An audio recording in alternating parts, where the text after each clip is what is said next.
And so I got $150, and I was like, oh, that's fucking cool. Like, I I've would never like gambling $150 worth of super glue. Yep. Yes. So a lot of ups and downs. Yeah, a lot of wins and woes. Yeah. It was a journey, guys. It was a tale. Oh, Was a tale. my back is still broken. My hoarse voice tells the story. From fabulous Las Vegas, Nevada, this is Pod Therapy. Real people, real problems, and real therapists. You can submit your questions anonymously at podtherapy.net or email us at podtherapyguys@gmail.com. And now broadcasting from the unnamed studio. Nice. That's Jim. That's Whitney. I'm next. Time for some Pod Therapy. Well, welcome, everybody. As we record this is the last time you're hearing a spry 39-year-old Jim. This is the end. We are hours I mean, Spry? we're already not hearing the spry. Spry. Yeah. It sounds Which, like I've by been the drugged way- through fucking broken glass. By the way, I disagree with the other folks in this room. Okay. That's not 40. Okay. Okay. Yeah. That's just you need to take care of yourself. Okay, got it. I was wondering if This a doesn't mental have to be fit, the deal. if Yeah. mental You fit don't was going to have jump to. in here. Yeah, you don't Okay. have to be in pain like that. Thanks. If you'd like to hear He will about... be because he's not going to take care of yes. himself. That's right. Fair. But he doesn't have to be. Yeah, it doesn't have to be. The It's not outcome's inevitable. not going to change. I Yeah. just want him to know what the cause Yeah, is. yeah, yeah. This is just the occasional reminder of, you're doing this to yourself, right? Okay, that's fine. I want you to know. If I you would- recommend an inversion table. Oh, yeah. I've heard really hang good by your things. ankles for like a few minutes a day. Yeah. And it does really nice things for your back. Oh, that does sound nice. You know Right who's now, that really would to rip me blame in for half. this, though? Is his wife. Agreed. Yeah. For not Yeah. asking the man of the house Right. to move the TV. My son should That have is done true. it. Yeah, Yes. I should have Clearly, been doing this. It was The a big mistake. man. Yes. It was a should have been mistake. moving the TV. So if you would like to hear Jim's tale of woe and wins in fabulous woe again. Reno, And then whoa again. It was a as I did my wow. It was a wow. Whoa. yeah, my crazy turning 40 trip. Patreon.com/therapy. This week's worth it. I think this one's worth it. Be a part of the history of the show. This one is one for the books. So we survived. When I you're am listening, here. You're already 40, right? By the time this yeah. releases? When Jim you're is 40. listening, yeah, when you're listening on Wednesday or Thursday, I am officially 40. But as of this recording, I am not. Damn it! So I am So holding how on. did the rest of the list go? Let's get a final check what in else on can the we get list. done Oh tonight? boy, yeah, I'd have to let look me at jump it. over there. I'd have to look at it. So we wild carded one. Anything else? I mean, did you shave your face? Oh, That was hold on, there. hold on. Low-hanging fruit. Okay. Did you want go me to to throw him in the Carson nuts? City? Yeah, I was gonna do that. How far? I was Somebody look gonna up do how it. far Carson Fucking City knew he is wasn't from gonna Reno. do that. Bro, I couldn't far is sit it, on that 45 bus minutes? for that whole I didn't drive think out for a there. My bus, back was broken. You were not going to do it. I couldn't do it. I was totally planning on riding the regional transport bus from Reno to Carson. It's a 30-minute drive. You were not. That was on my agenda. I was going to do it, but after the back thing, I was like, I can't do that. Like, and what am I going to do? Get to Carson and just like hobble around? And I couldn't do anything. So I was like, I just need to hang out in my hotel mostly. Like, try to find what I could do. Shave your face was one. Hey, that was easy. I'm sure there's a razor in Okay, this house. okay. Yeah, that's right. hold We on. can just strip me Hold down on. right now. It says experience a new place, and next to it says Portland, Seattle, Reno/Tahoe. All right. Okay. So it we was got actually one. on there. Okay. You didn't Was even need gambling the- on the there? log. That Checked would it be off. cool. Yeah. So also, I discovered that I have this huge bush Go on. in my front yard of my house. Okay. And I did not know That's what you this, call that? Yeah, I was like, that's your name for it. But it is it's rosemary.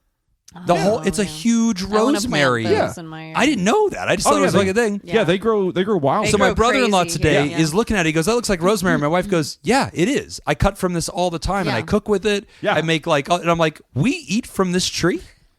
This tree We used to have that I own. Oh, that This she my tree, planted? my fruit-bearing tree, or whatever the fuck it's called, fruit-bearing Sounds tree. like your wife accomplished that one. I'm going to take a W because the Bible says the two shall become one. All right.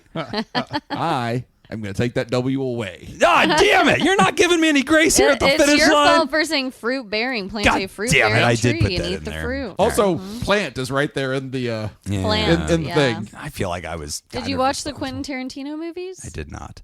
I I could have done that on the flight to Reno. the 45-minute flight. You Could got watch an them on intern, 2x though, right? speed. Yeah. Do what? You got an I intern. did get an intern. Okay, so we're at 2 so far? I've done the intern thing. I traveled to a different place.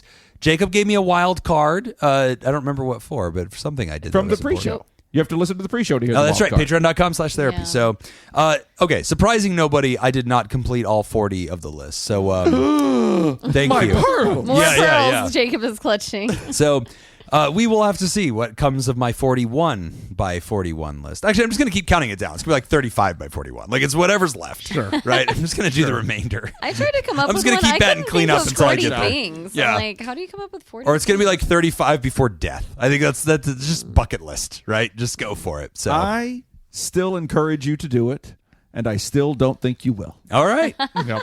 Love the support. Yeah. Patreon.com/therapy. Hear all about my fabulous trip to beautiful Reno. But we've got some great questions for today's show. Oh, by the way, we are 4 weeks away from the season finale and the great PhD duo. So we have our minions hard at work in our Discord, led by intern Emma, who is leading a posse, a committee, if you will, to design this year's trivia battle between all 4 hosts for the doctorate, and apparently my wedding ring. I don't know what. Oh, yeah. That's So- a good one. No, if I win, I want. I think I thought about it over the week. Now I you think want if the I hat? win, I want something from each of you. Oh. That's right. I need something from Nick and something from Whitney. Okay. And I think Whitney gets to choose the something for Nick. There and you Nick gets go. to choose the something for Oh, Whitney. there you go. Everybody, yeah, I like this better. I like that everybody has to lose Yeah, something. yeah. Everybody gets some skin in the game. Yeah, I like this. Okay. All And right. maybe Jim can think of something that I'll have to give Oh, away. yeah. Oh, I like this a lot. And you know what? Also, to the committee, the Discord committee that's working on the trivia, please feel free to brainstorm some suggestions as well. If you would like to join this committee or help design the end of the year show, patreon.com/therapy. Jump in for even $1. You join the Discord and you have full access to our volunteers channel. And you can check in with Emma, the intern, who is leading the battle to make sure that it is fun and radio useful. Sometimes they try to design trivia that like does not translate to podcasting. It's like, hey, think this through. Like, you got to make it work here. Like, what's this picture? Like, that's not going to work. So anyway, patreon.com/therapy. We are getting ready to end this season. And yeah, it'll be fun. We're proud of this work. So we got some great questions for today's show. We're leading off the order with, should I return to my therapist? Hi, Whitney, Nick, Dr. Jacob. Hello. And Colonel Jim. I'm a longtime listener and first-time caller. I found the podcast when I was having a major mentee bee during spring 2021, as we were all disconnected from society. I made the mistake of going through the entire catalog, and yet another mistake by patroning the show. I've been a weekly listener ever since. I'm sorry for your loss. I'm writing you as I consider whether I should go back to my previous therapist. I started seeing the therapist in summer of 2021 and saw them weekly for around a year and a half.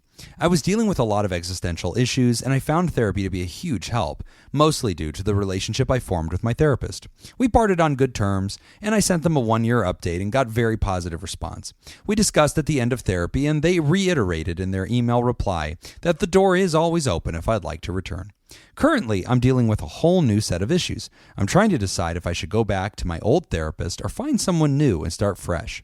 My hesitation is due to the fact that I have such fond memories of the therapy experience with my prior therapist and fear that returning can only mess up my view of my prior experience. On the flip side, you never know what you're going to get when you fire up Psychology Today. So I'm looking forward to hearing your thoughts, and thank you for all that you do. Anonymously torn. P.S. Please turn down Jim's mic because he's like that commercial that comes on way louder than the show. Makes it hard to listen on road trips with sleeping passengers. Thanks.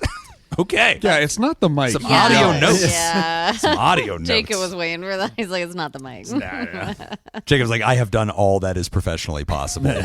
This cannot be tamed. It's an interesting question. So do Yeah. you go back and risk kind of like a revision to the experience? It or was start such a fresh? good experience and such a good memory. You're worried about tainting that memory? That's an interesting. Well, I can see where if you have a bad experience with something a second time, it can feel like it invalidates the work maybe that you did. Like, I guess. I don't know. I've never even considered this. Yeah, that's a good question. Okay. Yeah, I've had at least one client in particular I can think of that we did pretty good work together. All was well. Phased them out of therapy, and whenever they had some stuff come. It wasn't even stuff that came back up. It was actually some old issues that we had kind of touched on, but because it wasn't affecting them in that At moment, the time. it was hard to like weave it into Right. our time together. So when they returned, they reached out and was like, I just saw them pop up on my calendar. 'Cause, Okay, like, yeah. I do have some clients that prefer that instead Yeah. of like the weekly or like the scheduled sessions. And so when he popped back in, I was like, oh, this is interesting. What's going on here? Yeah. And so in our first session, we kind of did a review, like, hey, what goals do you want from our time together? Right. Like, what made you reach back out? And they basically, it was kind of nice to have that jump start again. Right. Because it was very clear you've already established rapport, and there's a comfort level there that says, all right, I can kind of tell you whatever. Yeah. And let's just like dive in head first. And so Right. honestly, it was kind of nice as a therapist too, because I thought about it when he returned. I was like, man, did I just not do a great job the first time? Like I felt a little insecure with my own okay. abilities. Yeah. I know. I was like, man, should I have asked more when he was, Right. visiting before, like whenever we'd have sessions before. So, that made me think through some things, but I think it's just a dynamic type of situation. And Ryder, what you're saying is like, hey, some new issues are coming up.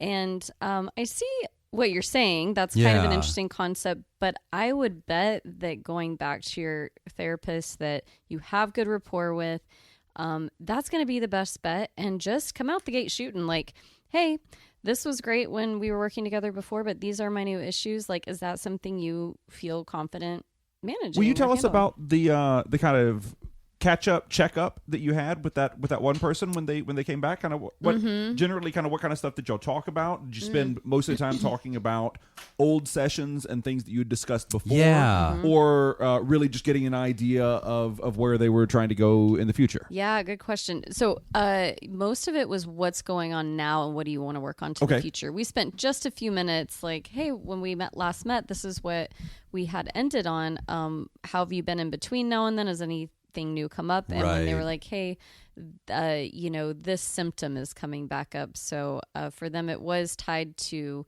that kind of situation from a long time ago. Sure.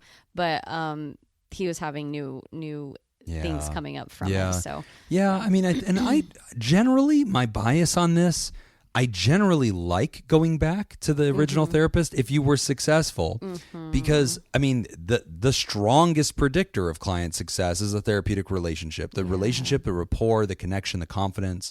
And like, honestly, I love when people return to me because I have that history with them. I Jim know purposely them. doesn't fix them all the way. Right. I always leave a little bit of He's that work good. just He in leaves case. the oil plug a little loose. That's right. It's gonna develop into a leak. Yeah, about 10,000 miles, they're back over here again. it's a strategy. That's the strategy. You got to keep them coming through. But no, I love that because like I can, Like I can. our bars put out salty snacks. That's right. Just order another one. Yeah, I always end every session with like, so what are you really insecure about lately, and why haven't you fixed it? You know?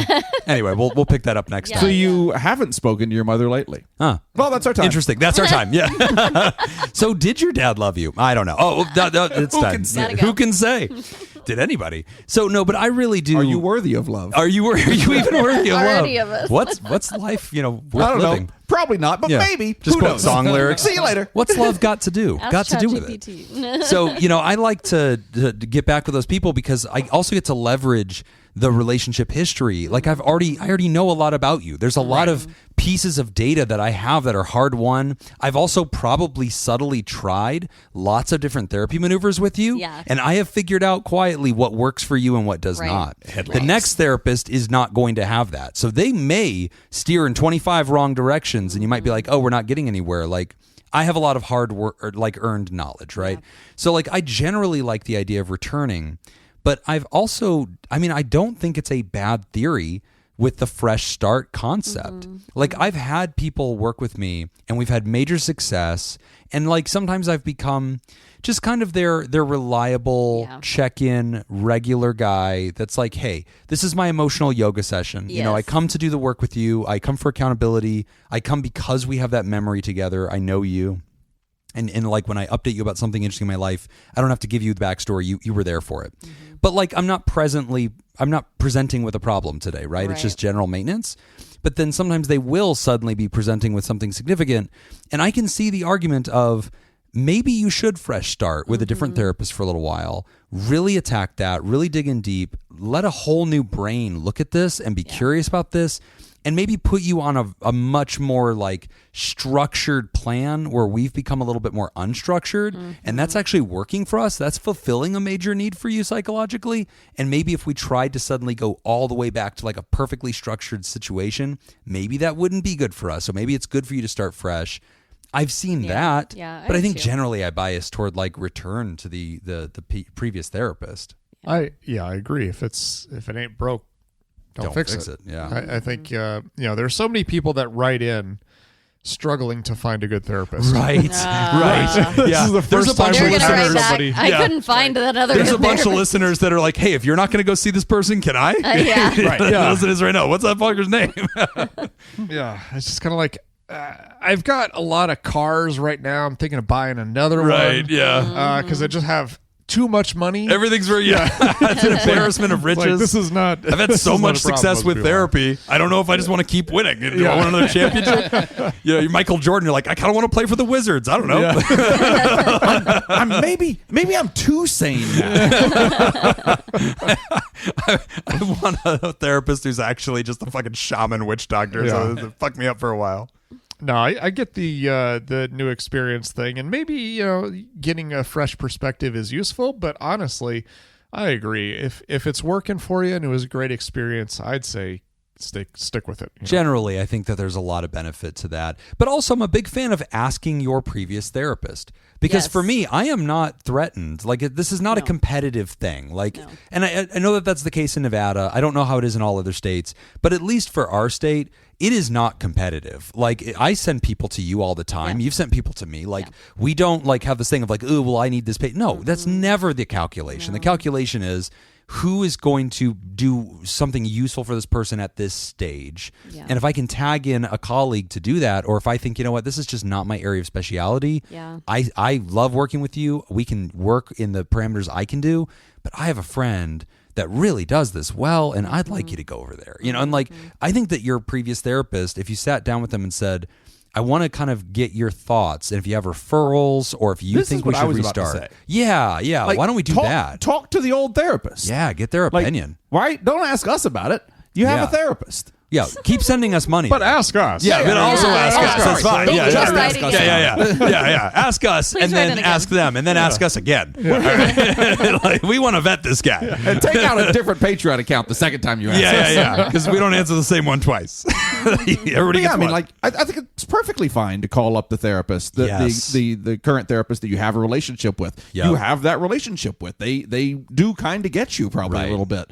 And so, like, talk to them. Get their a lot of people have this misunderstanding. They think that because our relationship is so intimate, it is so personal, and it is so friendly, if you're lucky and you have a great relationship with your therapist, a lot of people misunderstand that, and they feel like it's cheating to like go see another therapist or to ask us. Like, they're like, why am I not good enough? And that's just not how we are trained. And in fact, if I hear something come up that I'm like, wow, something like EMDR could be helpful. Right. And I don't specialize in that. Then I'm going to send you to somebody. I'm going to say right. that. I know that we have rapport, but this might be helpful. Yeah. So. And it's also very common. And that's another thing that I think people don't know is like, it's very common for therapists to ask a patient, hey, I want you to do a course of treatment on this issue with my colleague who is a specialist. Yeah. And it's also really common for us to say, during that time, I would like us to discontinue our regular meetings. And the reason for that is it's too many chefs in the kitchen. And also in Nevada, at least, and in some other states, but in Nevada, it's written in our laws that we do not do that. That it's one therapist at a time. If another therapist becomes aware, they're supposed to step back for the good of the patient and encourage them to stick with the primary work, do that first, right? Yeah. Unless both therapists agree, like, hey, we're in different lanes. Like, I'm doing couples therapy, you're doing individual therapy. He's doing substance use counseling over here, he's doing like trauma review, whatever. Yeah. But yeah, like it's also fine to have a lot, and I mean a lot, of life coaches. Yeah. Oh, there's really no restriction. No. There's really no restriction. You want to gather them. Yeah. Life coaches moving gaggles, though. Yeah. You guys just like all like kind of careen over by the pond, you know. That's right. And just people just see you there, and you come over, you throw some bread, they start walking over to you a little bit. We wear some lightly tinted glasses. That's lightly tinted glasses. sunglasses. Usually some dreadlocks are flowing in the wind. Sure. Yeah. Blonde dreadlocks. You can always tell where they are. Really tacky. Yeah, really very culturally blonde. appropriated. Yes. You hear the reggae playing in the background. And you've landed. So yeah, that would be my advice. Go back to the original. At least have that conversation and ask them, I'm looking for your recommendations to deal with this new thing in my life. If you think this is something that we can attack in a structured, strategic way, great. If you think that this is something that you maybe would recommend I go work with somebody else on, that's great too. I would love to follow up with you regardless and kind of update you on it and continue to check in for more advice. I think that's great, right? Yeah. And I think that you're going to get your best answer. And if you already trust that therapist, you're going to trust them to steer you straight. Yeah. And also, like, you're giving that therapist some credit. You just told us about this great relationship you had with this therapist. So go ahead and extend that credit to them that you're giving them with us. Ask him. Talk to him about it. Yeah.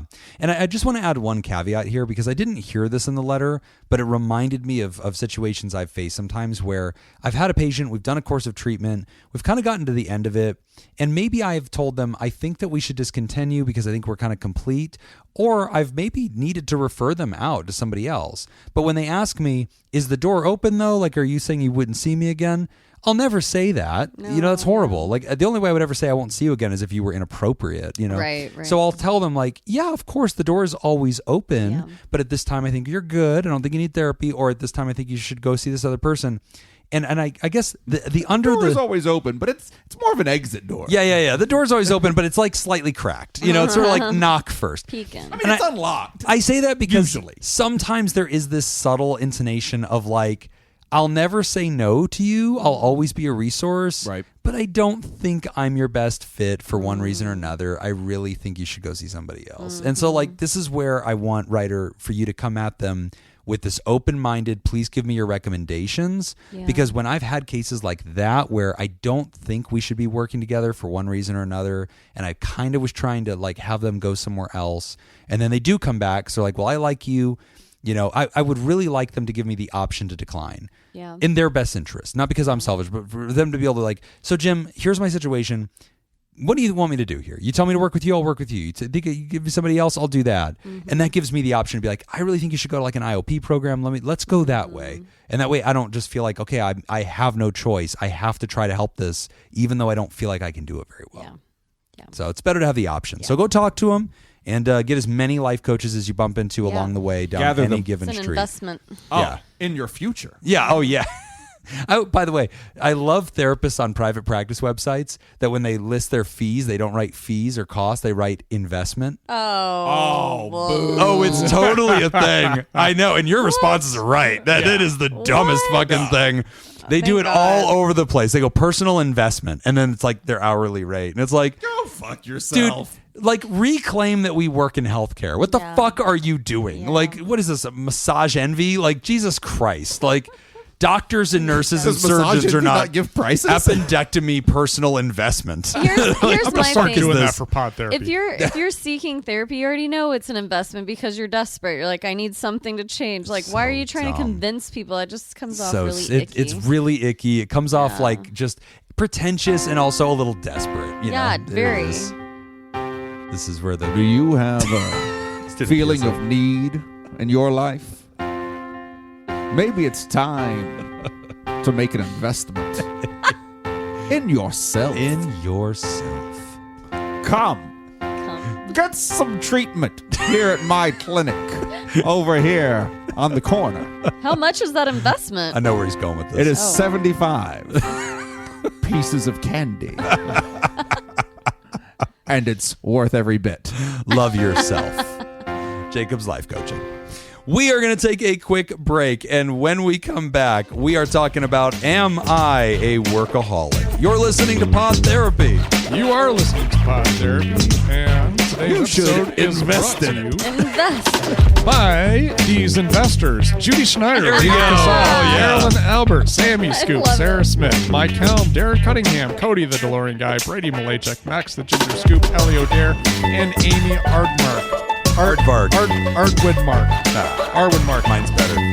Would you like to sponsor the show or invest in your life? Become a therapy producer at patreon.com/therapy. I wish that Jacob didn't say the life you save could be your own at the beginning of every ICS because the first time I heard him say it, I was like, fuck, that's a great bit. God damn it. We that should should be on have our gotten show. that bit. Damn it, he spends it over there. We can never co-opt it, but that would be such a great bit. It wouldn't be the first thing we've stolen. Yeah, including Jacob. I like, though, invest in yourself. Oh, yeah. Invest in yourself. But Pod Therapy. Yes. Invest in yourself. But here's how I want it to come off. I want it to be like prosperity gospel, like saccharin. I want it to be like, if you tithe, the Lord will double or triple everything you got. I want it to be, if you invest $10 in Pod Therapy, you are going to be restored with more abundance, more than you could possibly hold in your hands. You do not know the glory of mental health. And I just want to make it clear, we do not make any money None. off of this. This is a non-profit.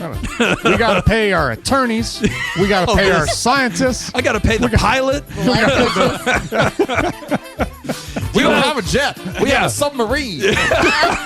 Wow. You have no idea what the pilots cost for these things. Jesus. In the They got to get the desert. pilot to land on the submarine. I got to charge for the nuclear reactor.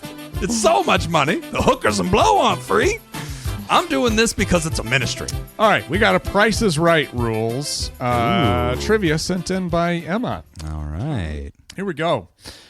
These are some of the biggest holiday crazes in recent history.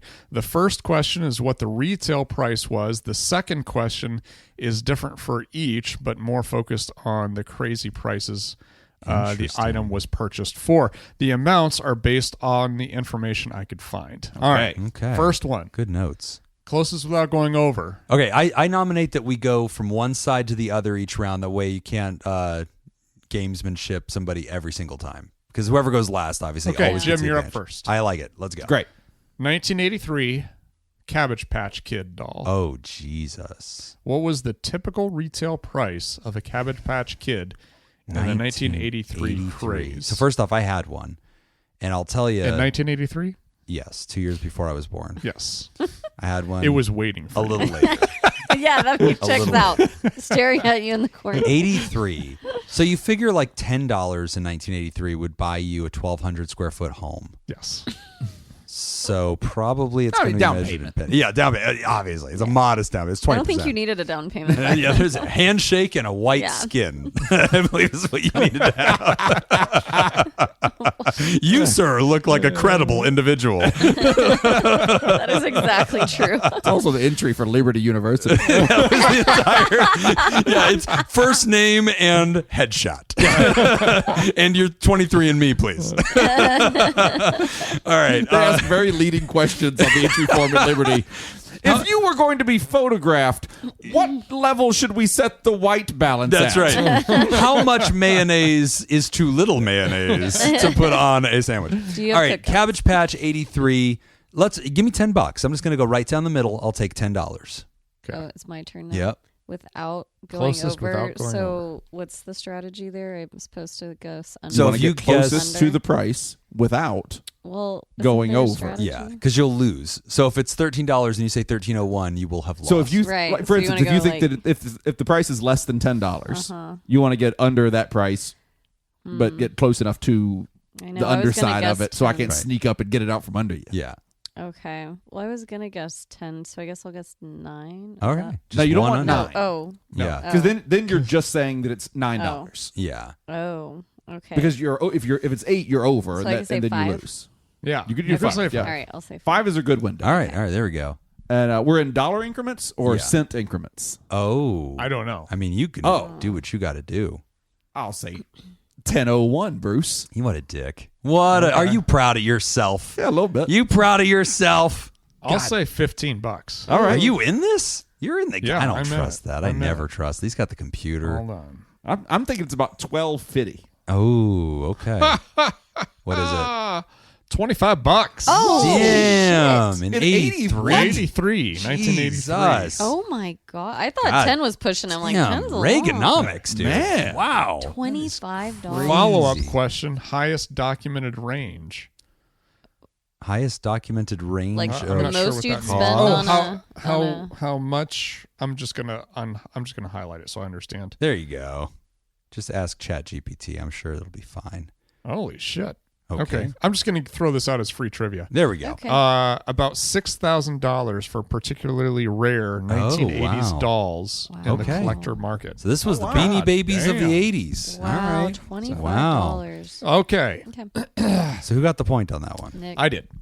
What a Whitney. douche. Yeah. We're going up to 1985 now. This is the year I was born. You too. 1 year before I was born. What a 'Cause child. I'm still in my 30s. You're an infant. So am I, Tomorrow. bitch. I'm in my Tomorrow. 30s I'll for be in like my an hour and a 30s half. tomorrow. Not on the Hey. East Coast, you're not. Shut up. Boom. Nobody cares, Jacob. We live in the West. Yeah, we're in Central. 1985, Teddy Ruxpin, Oh. the talking bear. I was like, what is Teddy that? Ruxpin. Okay. You don't remember Yeah. Teddy It had a Yeah. cassette player Sounds familiar. Yep. in its chest, Yeah. and you could put the Yes. cassettes in there, and its mouth I forgot Yeah. about would this. move. It was a little animatronic. Because I wasn't alive, Yeah. but I and it would forgot like about tell this you it existing. would tell you stories. It would it was a whole thing. Oh, yeah. I remember I just love seeing this. You've seen the movie Ted. Yeah. Oh, yeah. where he's like, I should have gotten a Teddy Ruxpin. And then they say that What again. the fuck? Did you say that one more time. Teddy fucking Ruxpin. And then they just get in a They're fucking fighting. bar fight. Well, if a Cabbage Patch doll was $25, Yeah. this has got to be like This is higher level. I mean, the Yeah. tech at that time in 1985 to have an animatronic like toy. Jesus. This I- is NASA budget. whatever. I was gonna guess 30, but 1,000 maybe. 30,000. I'm gonna guess 30. This Okay. is for the All right. elites. I'll take 40. Okay. That Oh, that goes to me? you. I'm going to say 5. Okay. Going on the low. Yeah. All right. Yeah, I feel like you guys are in the right ballpark. I'm just going to jump over Jacob, but I don't want to go too high. I'll go 45 because I'm a gentleman. Okay, leaving me a window. I'm leaving you a window because I'm not fucking scared. You could have Jacob. gotten it right You on. got the highest? I said 45. $69.99. Whoa! God damn, dude. We are all We are bad at Surprised, this. But I do win though. Yeah. You do get a Yeah. bonus. Yes. Oh my gosh! Wow. Highest record sale. What is that Let's equal take a to today's guess. dollar? Highest record sale. Shit, probably $1,000. 1,000? Yeah. What do you think? What do you think? Wait. Highest recorded sale for this item. Oh, well, the Cabbage Patch doll was like $6,000 Right. or something. So this one's going to be like $5,000 Less than a Cabbage Patch doll. Oh, or 10 or something. It's going to be You got to pick a real I- number. I'll say $7,000. All right. 7,001. Oh, wow. Stuck it. That's fantastic. No, No, that that's was my his guess. guess. That's Oh. his guess. Bidding I thought he said 7,001. it. Oh, I was thought like, you no, got that's it. his Like, man, guess. you are a savant. No, How did you do 2,000. that? 2,000. Hey, I said 1,000. Shit. Yeah, Oh, I think that without was- going I got over. another Yeah. one. 2 points for Dang. Jim, man. We're Okay. fucking this thing up, man. I like this 80s toys trivia. That's fun. Next question on the docket today. Am I a workaholic? Hey, friends, at the ripe old age of 34, fuck you, you child. You don't know. You don't even know what you have. I think I'm becoming a workaholic, and not the cool kind, like Blake from the show Workaholics. For context, $70 in 1985, by the way, is worth about $210. Dude, I Oh, sold you for Christ. What? That's a $210 teddy bear. Oh, wow. That's a Gucci I've fucking just teddy seen bear. that too. I was like, shit. Wow. Dang. Goodness gracious. Fuck you, inflation. For context, I've been what I guess is called a white collar professional for about 7 years now. And in that time, I've felt the steady erosion of my personhood as I've become more and more invested in working than just being a human. I can feel the toll it's having on my physical and mental health. Before going to law school, for anyone thinking about doing it, don't do it. I feel like I was Noted. deeply invested Got it. in friendships, exercise, and hobbies. Now, all I can really think about is work. I wake up sometimes at 2, 3, 4 a.m. anxiously thinking about work, and the only thing that can calm me down in those moments is making a cup of coffee, banging out some emails. Once the emails are gone and the warm, delicious coffee is on board, I feel all the crushing tension and weight ease out of my chest and I can breathe more easily. My therapist told me that caffeine might not be the best thing to indulge in that early in the morning, but something about having that cup of coffee is as good as any anti-anxiety med in that moment. I really don't know how else to describe it, because I realize that it sounds insane. I've also found that I've been less interested in anything not related to the law either. To my credit, though, my wife and I still aggressively hold on to our joy of travel, which I feel is the only thing that keeps me human nowadays.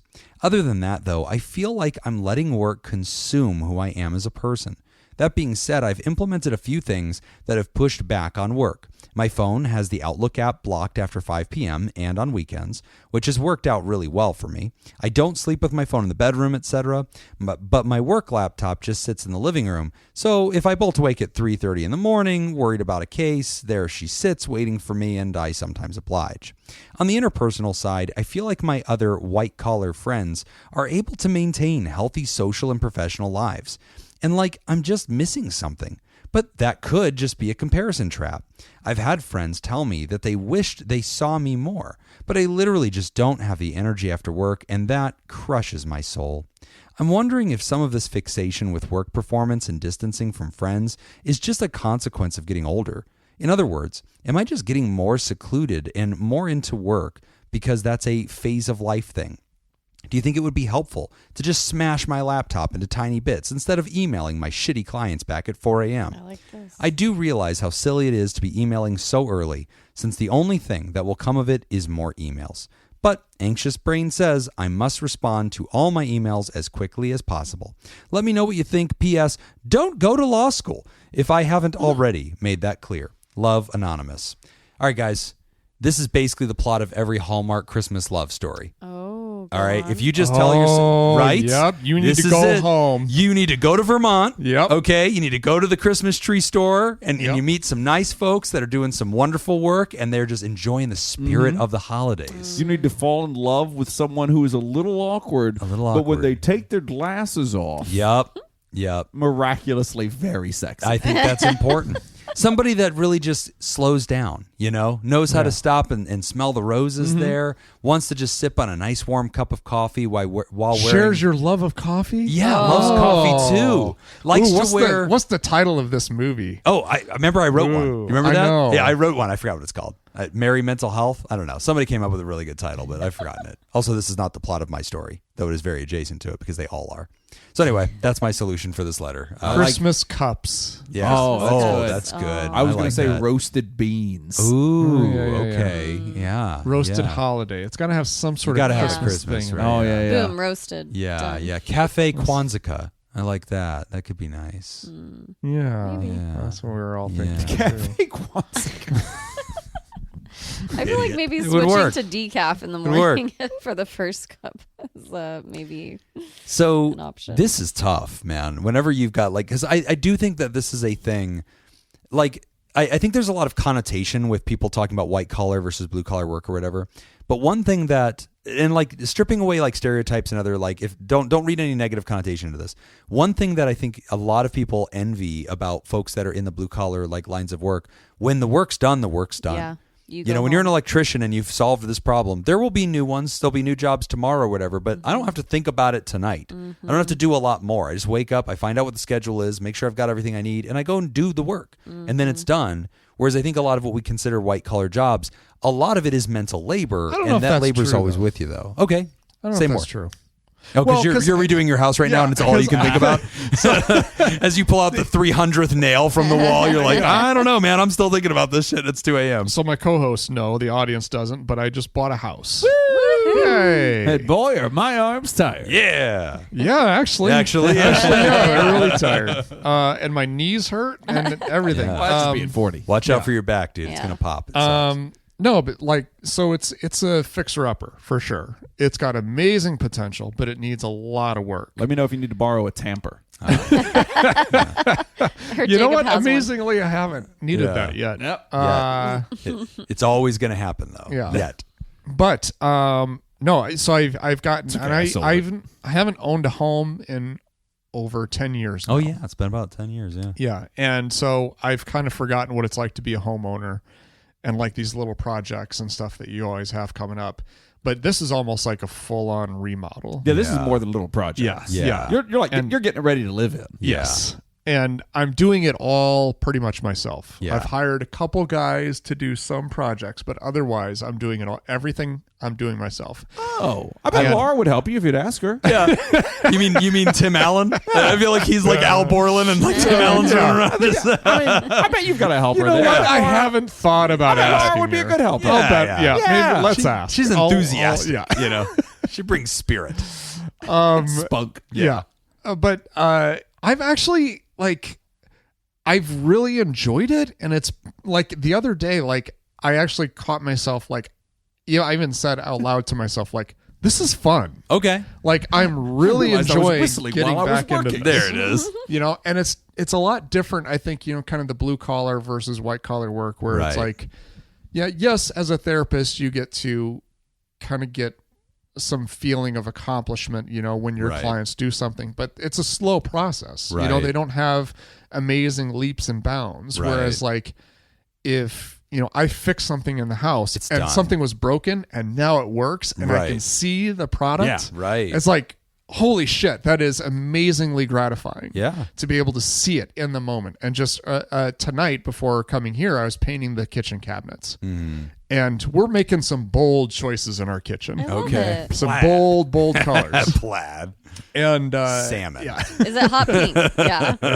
And I painted the bottom row of cabinets and I kind of stepped back. I was like, holy shit, this looks really fucking good. Oh, cool. Like, I'm Yeah. really proud Yeah. of this. That's always You a know? scary moment with paint. Oh, because yeah, you, yeah, you yeah. can only see it in these small samples, and you're really trying Not to going to be believe. 100% accurate. Yes. Also, though, with AI now, you can take a picture of the cabinets and give it the color and say, So, okay. paint these and show me what it looks like. I actually downloaded an AI app. Oh, and there took you go. pictures around the house. Mm-hmm. That's fucking stupid. Oh, is okay? it? Oh. Like That's not helpful? it's helpful in a way because it kind of does give you just a general picture of like here's Maybe some like things. colors go together. But- Yeah. But Yeah. not how it actually look. But it changes the structure of the house too. Oh, yeah. Okay. Like there's What do you times where like there was one picture where it's like, oh well, the wall doesn't go that way. like It just does a completely whole just different changes. thing. Yeah, You can't change and it's the like, wall. okay, yeah, that's not going to work.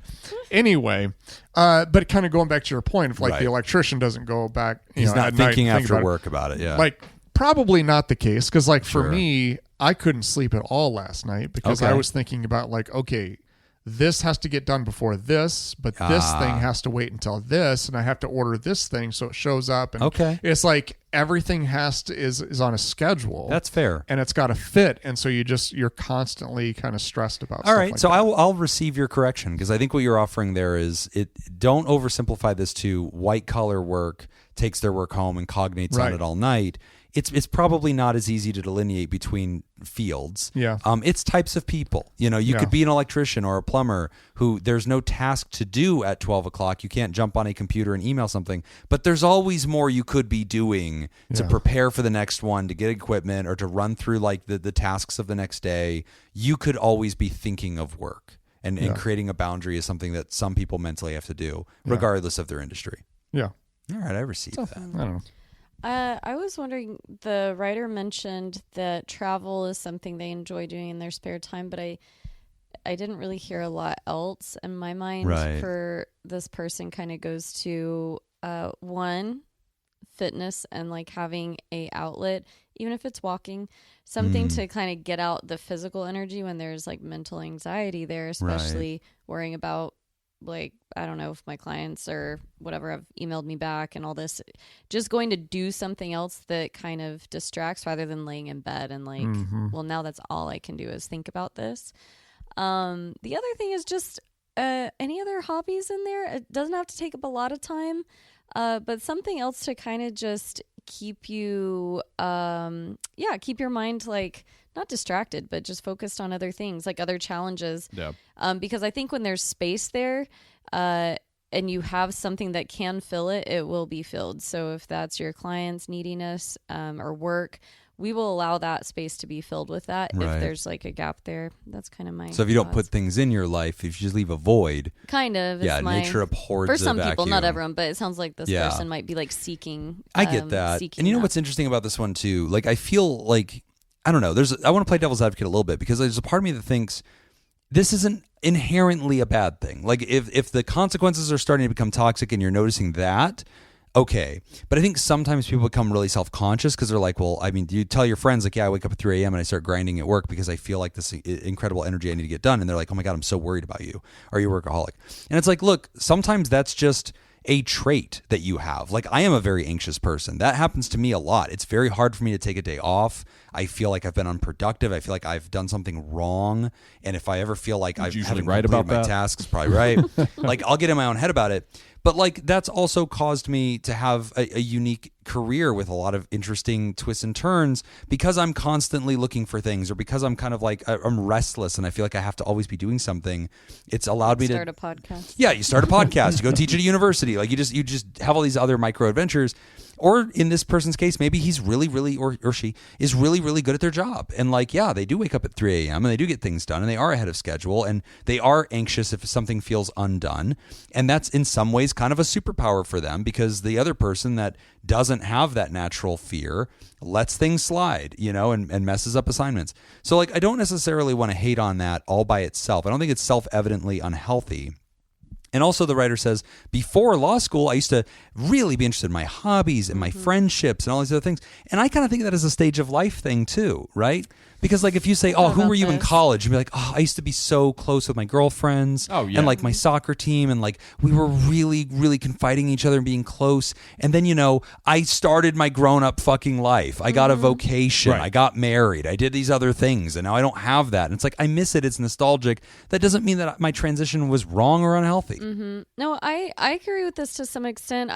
Peter and I were just having a discussion similar to this about like just being in a phase of life where like things look different than when we were in our 20s. Right. And we could, I'd take a year off and we go travel. Like that's not going to happen like anytime soon. And then soon, it's like, what have we become? And it's like, calm down. Right. Like exactly. you're mature. It's exactly. fine. Now I'm like, you're no, responsible. Yeah. But there are people that do that and they're like, I mean, how did I let myself become this? I'm clearly unhealthy. And it's like, you're probably normal. Like that's probably fine. Most of us don't go off on wild, exciting adventures to Reno, like they just, Not everyone can live like that. Not Can everybody afford the can spirit live ticket this to get to Anthony Reno. Bourdain lifestyle that Must I've got be nice. going on. Yeah, well, it is, my man. I am on top. Cloud fucking nine. No, but that had to be a discussion. Once you enter your 40s, Jim, I hear that that's something that. Well, I changes wouldn't a know, lot. Whitney, because I'm not there. I'm just warning you. Just giving you the Hours heads up. away.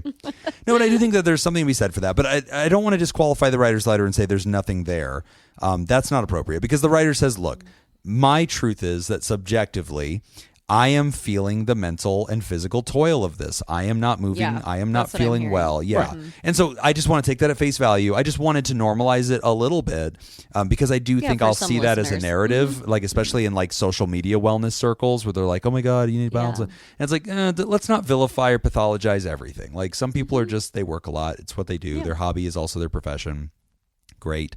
So this bigger question, which I think the big thesis that I want us to take on is, how do we restore, I guess, this big ethereal concept of life balance?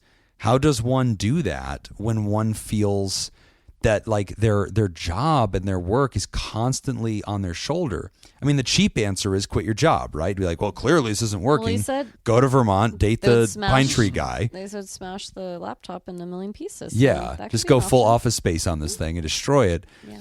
I mean, absent something huge and drastic, I don't know. Like, what is an answer to this? Well, and I guess, is your profession also kind of your hobby and your interest? Being and a lawyer, I hear, is very demanding. Yeah, They said but- they've lost interest in anything that isn't the law. Yeah, and is that bad? Right. Because like I think of like some of my college professors where like some of them, their research was fun for them. Like this is, this is like, oh my God, this is something I'm really into. I'm really excited about it.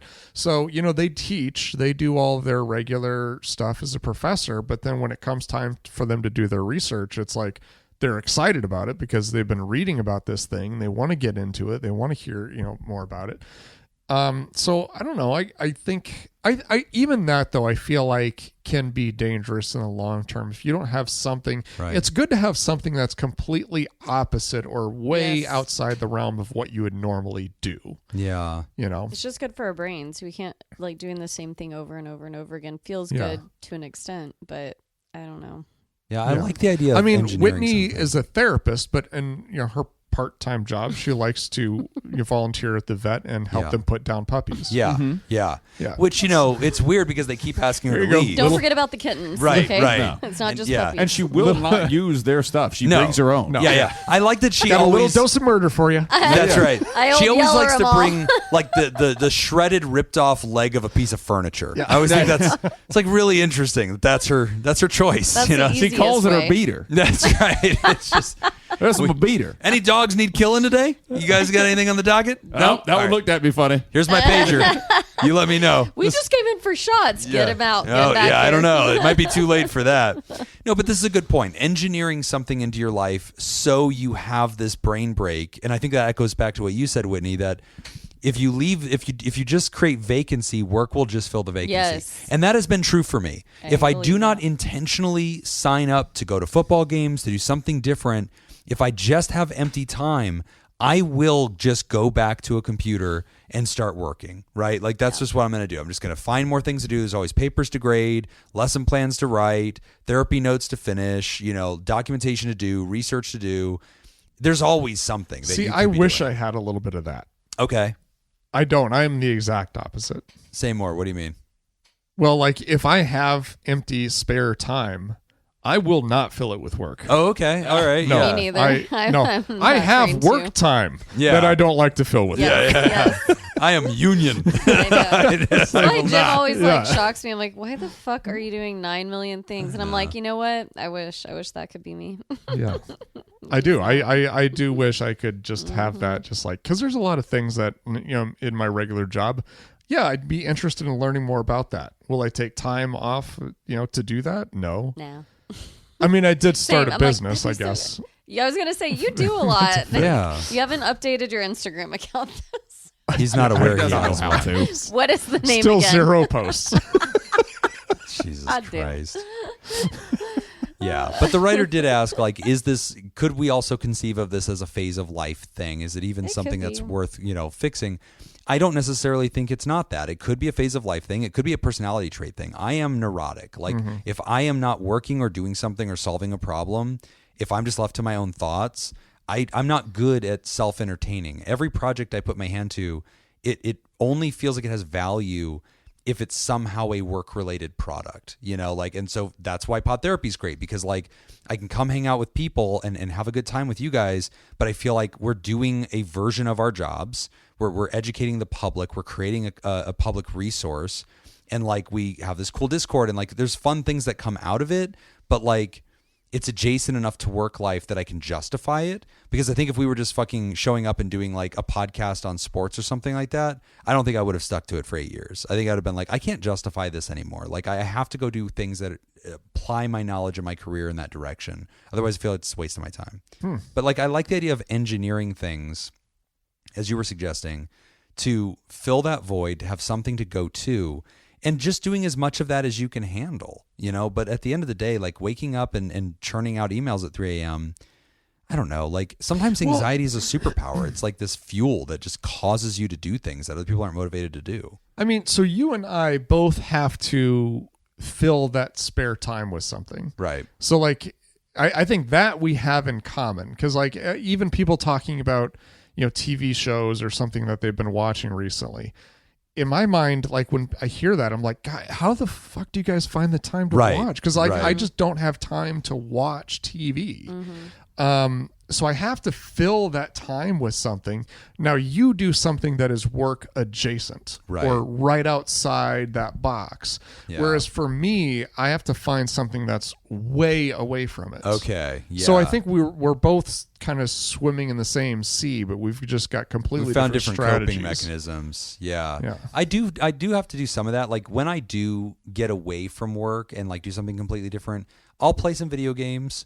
I told Eddie Are the they story. therapy video games though? Yeah, right. I was just gonna Yeah, say. Therapist Simulator. Yeah. Let's fucking start that game tomorrow. That would be my God. so much fun. You earn elbow patches. That's right. Yeah. Different tweed skins. Different jackets. You get yeah. to decorate your office. It's oh, dude, this would totally be a thing. This would be so funny. So I was watching something on TV and it was Bus Driver Simulator 21. Like there's been that many bus driver simulators. Like this is getting out of control. But like for me, I'll play some video games. I will. I was going to tell you. I was telling Eddie about how you play Madden, and he's like, "Oh, that's cool. Nick plays video games." I was like, "Hold on." Like Nick thoroughly reads the terms and conditions. Like, or he's like sitting there playing office managers, and like getting into the trade like policies, and like his never actually hit the throw button in the game. Like his quarterback has never taken a snap. Like no idea what it is.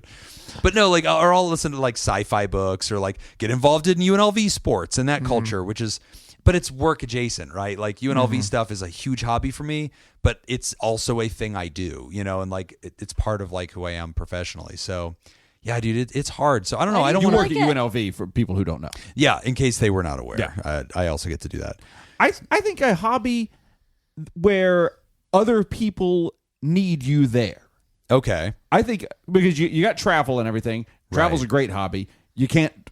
Most people don't have time to do it every weekend. Yeah. Even if you have the resources and everything to do it every weekend, you just don't have the time to. Yeah. So I think you need a hobby like a team sport. Okay. Where you just go play basketball. Yeah. But it's softball league. If I'm not there, there's only 4 people on the court. Yeah. So like I got my buddies are there. They're counting on me to be there. So I'm doing that. I joined a pool league for a couple of years, and that was exactly it. Something My like team that. was expecting That'd me. be great. Had to be there. It doesn't have to be sports. It could be board games. It could be video games. Dungeons and It could be fucking LARPing. Yes. It could be you could cross that. If everyone could just start doing Jim's 40 by 40 list. Oh, that should be it. It should be the home edition. It should be Jim's 40 by 40, the home edition. You do it yourself. We should do it by 40 by 41. Yeah. How many? Jim versus the world. No, we need to everybody- crowdsource my list. You can help me get these things. If you swam with dolphins, take a picture of it, and I get it off the card. Okay, like No, I you need the don't get whole shit. group to No. do this. You don't get jack shit. I failed. We tried it my way. I think that didn't work. I think the Pod Therapy listeners get their own 40 by 40 card. Call it whatever we want, but then it's basically the same thing. Yeah. they're just doing it. They're crossing things off the list. And here's the game I think we play. I think we can do it in under a week. I believe with the listeners, it should be 40 this days. thing. They get 40 days. I don't think we do 40 days. I bet we can. I bet with a little bit of thought in this, somebody who's not me, because I'm not going to do it. But yeah, somebody out there could think about this and assign these tasks, and we could knock them all out in a week.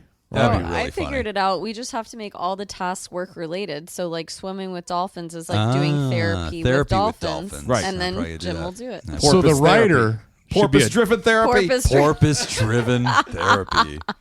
Yes. the writer should be a dolphin lawyer. Oh, that's dolphin how you. No, No, it's like A like lawyer that is a dolphin or represents dolphins. Okay. Yes. Either way. Yeah. Or both. Or Yeah. both. A dolphin lawyer that only represents dolphins. Yeah. Your No, it's Honor, like- It's like equestrian therapy, but it like Right. You ride with dolphins? I'm telling you, this is how we're gonna get Jim. But in the on water the with same dolphin. trail as the horses walk. It is painful to watch. We go through a lot of dolphins in this program. So slow. I'm not making any money off this program. Guys, I gotta buy dolphins. The cost on these dolphins is killing me. These dolphins bleed so much. They don't tell you that. In Flipper, they do not You feature know how much that. blood is in a dolphin? It is I do. ridiculous. So Less hard now. to deal with. Did you know you can't even buy a dolphin leash? I have to make my own. I had to make my own. And I had to shoe the dolphins. It's just, they hate it. You know? Oh, like horseshoe. I was like shoe. They hate the fucking things. I have to clip their flippers so they That's won't right. slip That's away. right. That's, oh, no. That took a dark turn. That took a very dark turn. brush Why do you them. people listen to this show? Like, at this point, you're either in or you're out. All I thought of was Dumb and Dumber with the pretty bird. Pretty bird. Petey's head fell off. No, I think we could do 40 things easily in a Oh, week. my I think we could do God. Jim's entire list in a week. I think it would be a really fun home edition game where it's Jim's 40 by 40, where the entire Discord community combines together to knock out the whole list in 40 days. And they just all take it on, and somebody has to get one piece of it, and I'll bet you they could do it. Anyway, Ryder, This is a tough one. I feel like in some cases you are wired this way, and I don't want to pathologize that. But just because something is authentically true about us and we are wired a certain way doesn't mean that we also don't need to learn how to restrain that, right?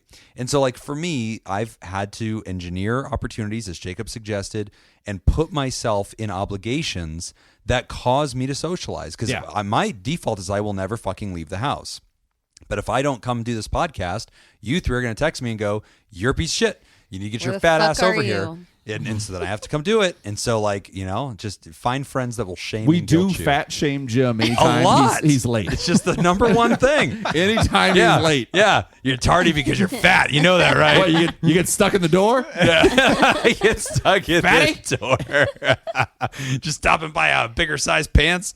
Yeah, so I think finding Roll those on in obligations, roll them in.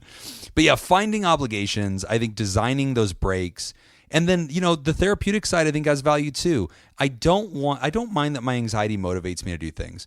Where it becomes an unhelpful amount of anxiety is when it starts to sabotage me by making me feel like I'm never good enough, or I haven't done enough, or causing me to catastrophize. And once I start spiraling, I'm less effective at my jobs. I'm less optimized, and now I'm increasing my units of suffering unnecessarily.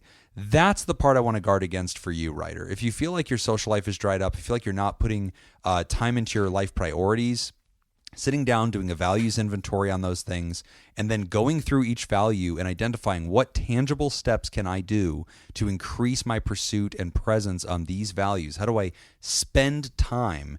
What kind of investment are you willing to make in this? It's a good question. Invest in yourself. Yes. Patreon.com/therapy. In D's nuts. Patreon.com/therapy.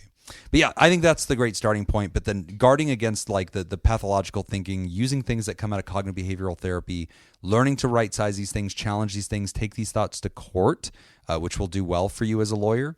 Those are the tricks. And so if you haven't already done some CBT, I didn't you've got mention to. that. I thought leaving your phone outside your room. Those are great things. Yeah, we call those interference patterns, and that's a really good hard move. to do. So way to go at just leaving your phone outside your fucking room. Yeah, don't smash the laptop if it's expensive, though. Yeah, don't I do that. I don't think that's a good idea.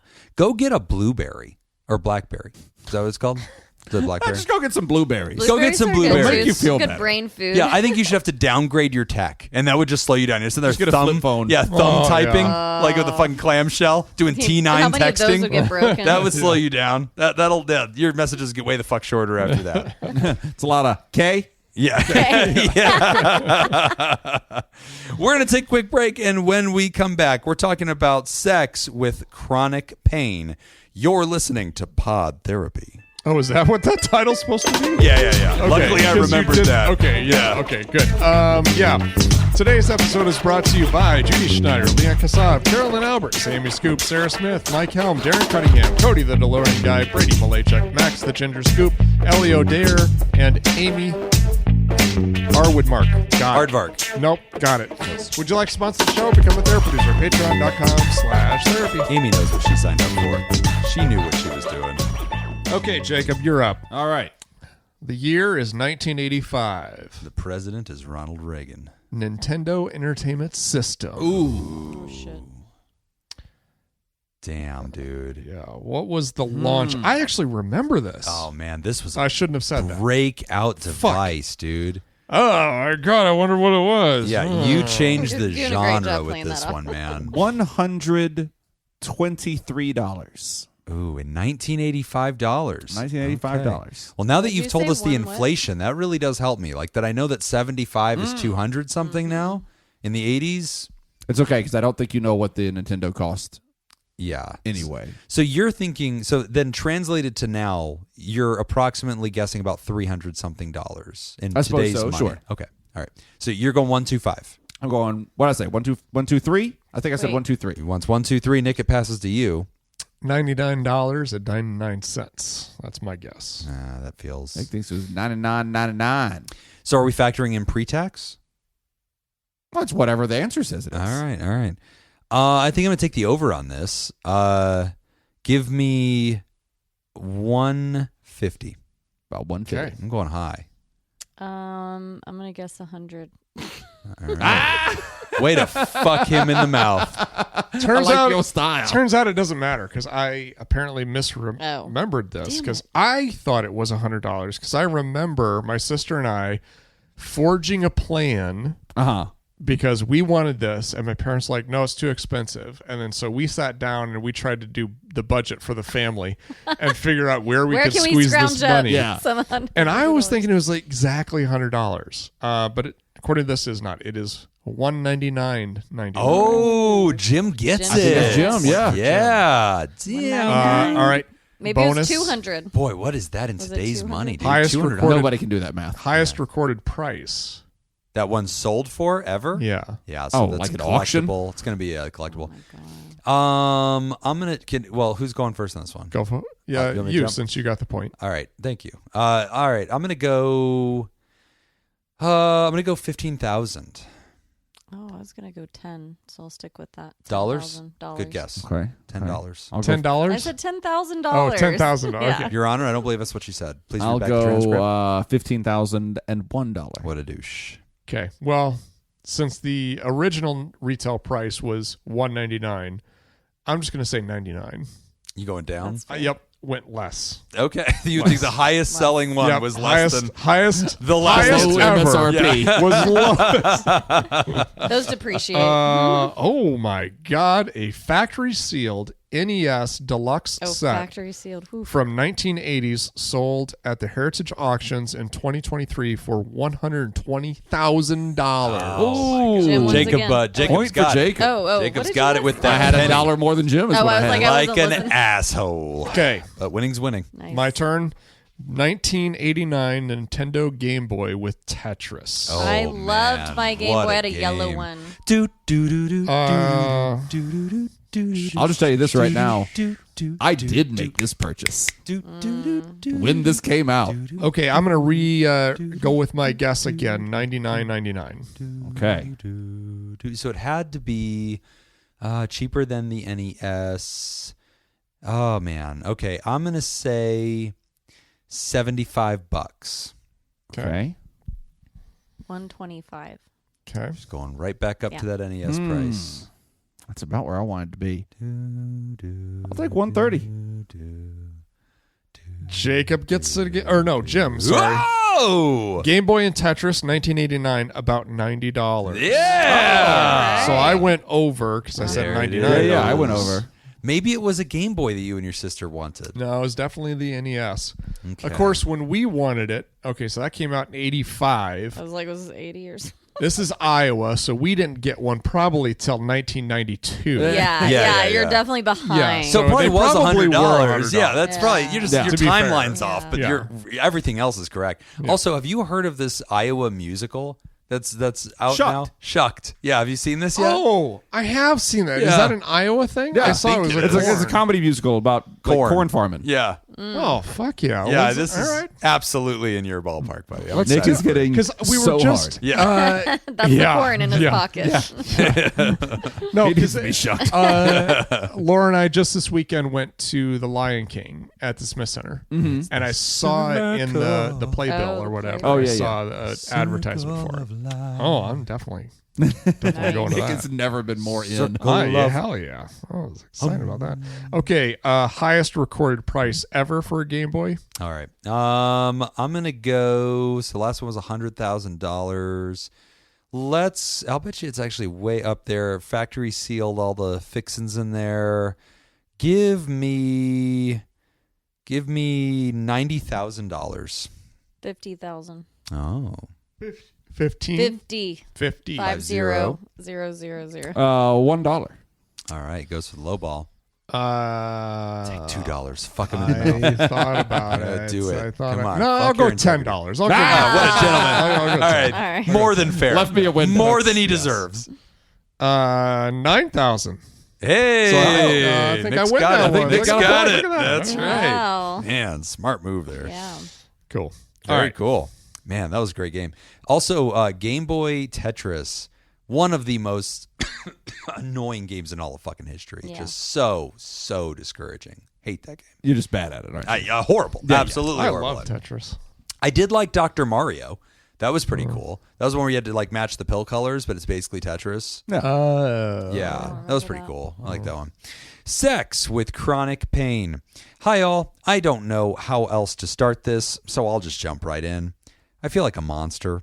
My fiance has chronic hip and back pain for many years from a car accident, and it stopped our sex life to a grinding halt. We both are in our early 40s, and I know it's normal to have some aches and pains at this age, but this has been a problem for most of our relationship, and since I lost a ton of weight, I've had a major boost in my sex drive, and this has negatively impacted my relationship. I empathize that she's in pain, but I miss being intimate. She won't talk about it very often, but every once in a while, she'll open up about her pain and how it's affected us as a couple, then starts crying. That makes me feel even worse about wanting to be close with her. We both want the same things out of the relationship, but she has anxiety about hurting herself even more, which is understandable or disappointing to me. I've reassured her that I am in it for the long haul and just want to figure out a solution. But I feel like a monster when I get frustrated with the situation. I get so anxious. I say and think things to myself that if acted upon would be the end of our relationship. A few weeks ago, I had a dream I cheated on her, and I feel sick about it. I know it didn't happen, but I still feel guilty. My fiancé is my world and would never do anything to upset or hurt her on purpose. What can couples therapy or sex therapy combined with her regular pain management doctor possibly achieve?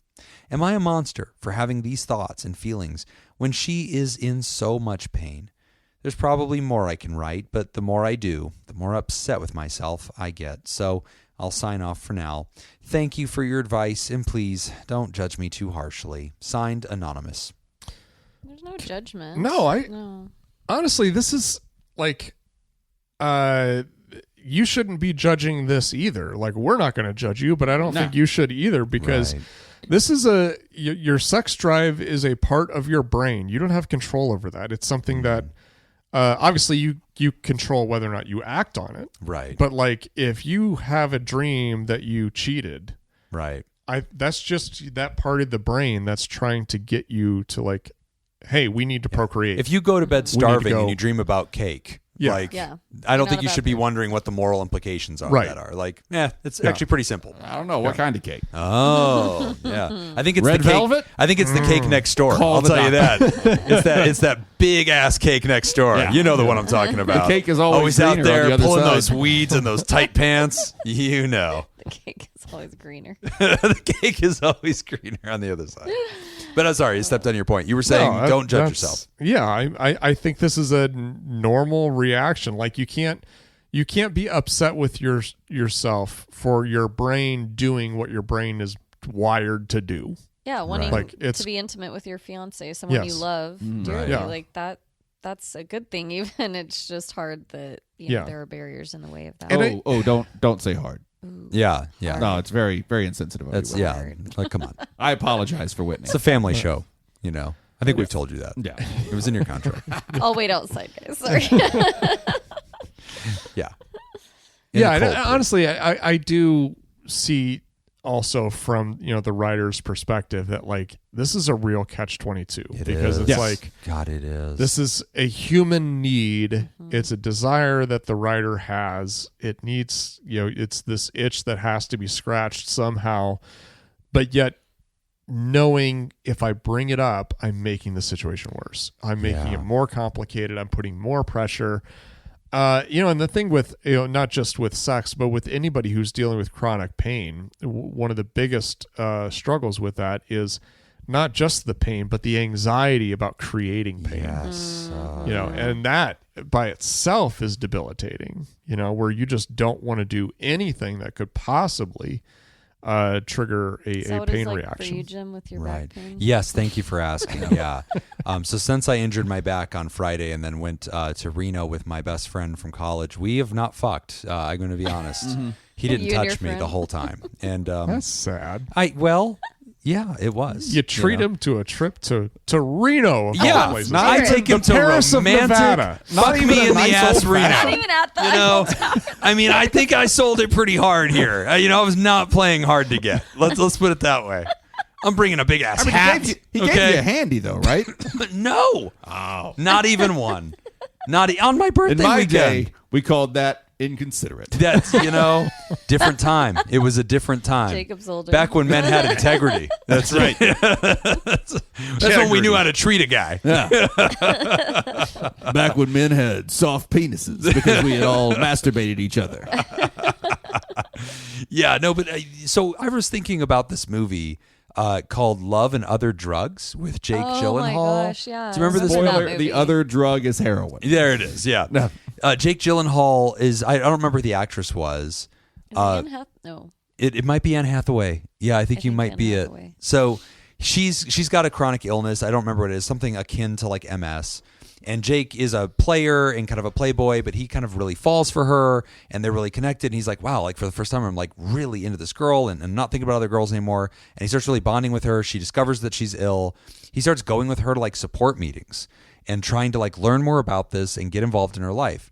And one day he's at a support meeting where she and the other people that live with this illness are in a room talking privately, and the spouses and partners are all kind of also talking privately, like in a hallway.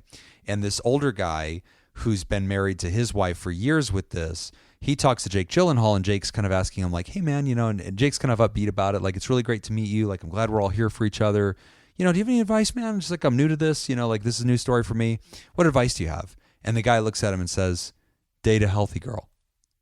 Says, don't do this to yourself. Oof. And it's an interesting scene though, because the guy doesn't come off as a Don't monster. go to law school. Yeah, don't go to law Don't school. go to law school. The guy doesn't come off as a monster. Like you can see this is a very complex acting scene where Jake is sort of looking at him like, are you being a dick? Like, don't tell me to break up with my girlfriend, asshole. Like, she's going through a lot and I'm here for him. But then like Jake also sees in this man's face that he's been on the front lines of suffering through this for a very long time. Yeah. It is complicated. He's a human too.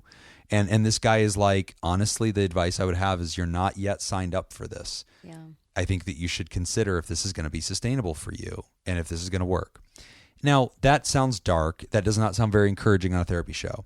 But I just want to appreciate that's the depth of complexity that we might be talking about here.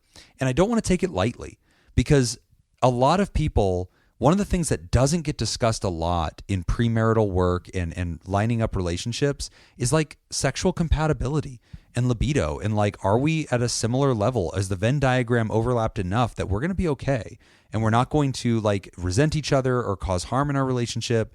And like a larger percentage in American history than ever before are opening up to things like ethical non-monogamy and polyamory and things like that, which I think is a sign of the times. But I just think it opens up this deeper conversation of like, if you know up front that like we systemically, fundamentally may never be able to share this part of our relationship. Yeah. I just want to give the writer permission to struggle with that. I don't want this to just have to be rolled in sugar and we're all just like, there's always a way around it. Why don't you try these 5 practical things? I just want to be honest and be like, you're allowed to say this is big enough. That being said, that I it am gives still me going to pause. recommend a sex robot in a minute. Okay. But just keep in mind, it is perfectly fine to have these feelings. You just print a picture of your wife's face, you staple that on the robot. The sex robot's going to have a built-in printer. Oh, okay, great. Yeah, that's part of it. Because when the printer jams, Exactly. you jam the printer. You unjam. That's right. Clear it out. Clear it out. You know the difference between jam and jelly, though. No, what, Jay? Can't jelly my dick in a printer. So I just wanted to acknowledge like how serious, this challenge can really be, especially when it's a medical condition. Because we see couples all the time that are like, they've grown apart, they have different interests. But for a writer to say, look, I've lost a bunch of weight, like I really want this part of our relationship. And I'm not sitting here. We had a writer a couple weeks ago talking about how they're really sexually fascinated with a lot of other people and their sex drive's off the rails right now. This writer's saying, I want my wife, or I want my fiance, I want her. But her medical challenges pretty much make that impossible. And I just want to wrestle with that, right? Like I want to wrestle with what that must be like for the writer and how trite advice might sound whenever it's like, well, try getting a softer pillow, try getting a pelvic cushion, try, like there may not be a solution. Well, I think that the writer brought up a great question that can can really help with a solution, and that's couples therapy or really sex therapy. And I know Yeah. on our Patreon content, I know you interviewed Jonathan. I did. Yeah. I don't know. I wasn't a Patreon back then. I'm still not, so I didn't hear it. But It's great. If you go to our Patreon, you can search the directory, and there's a section with interviews, and there's one with Nick and Jonathan Cena. I think is his name, Senda. John Cena. Yeah. Yeah. Jonathan I don't know why Senda. that The had to do wrestler. with- We talked a Yeah, lot why about was that sex. about sex therapy?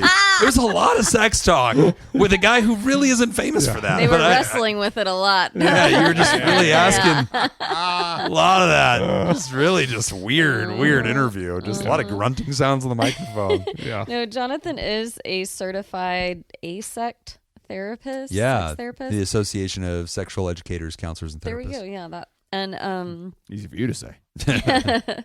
and I know that when I have had clients who have different like sexual things come up, that is something if we're getting into like an area that maybe I don't have as much experience with or working with clients with, I will let them know or ask them first, like, are you okay if I staff this with, you know, my a peer of mine who's a sex therapist, and they're always okay with that. Yeah. But I have gotten great feedback, great information. If I already have the rapport established, and this isn't their my client's primary concern, but it is helpful in our time together and our treatment, that can be very helpful. But I would say something like this, where the primary issue is like, how do we overcome this?